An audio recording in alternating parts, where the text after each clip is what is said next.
we're making history here. So, sa lahat ng kabataan, mga Pilipino na nanonood, this is our chance to ask questions, panoorin ang proseso, pakita kung paano nangyayari ang constitution, and syempre, lumahok sa proseso. Ano ang isasagot nyo dun sa mga supporter naman ni Vice Presidente Duterte na magsasabi na obviously para lang hindi siya makatakbo sa 2028 itong impeachment na ito?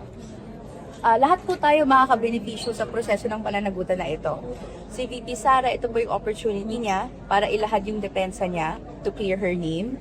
Yung mga supporters niya, ito po rin yung opportunity para malaman yung katotohanan, mawala yung confusion, at lahat ng taong bayan para makuha yung sagot na matagal na nating tinatanong. So I think for us, this is an opportunity for the truth.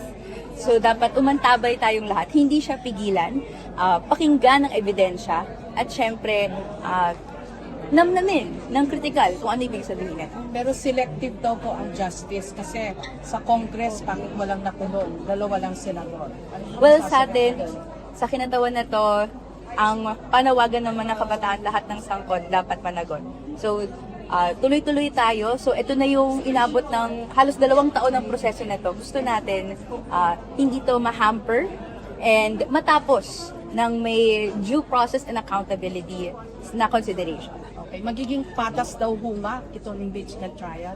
Patas na patas. At syempre sa House Prosecution Panel, handa na ipresenta yung mga arguments na galing sa mga mismo citizens complaint na ngayon articles of impeachment na after nito maklarify at the House Committee on Justice. Pero political process ang pilito ng Congress naman ito. Tricks of politics. Ano ang sasabi niyo?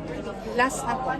So, ito naman po ay impeachment ay both political and legal process pero hindi pinupolitika ang proseso.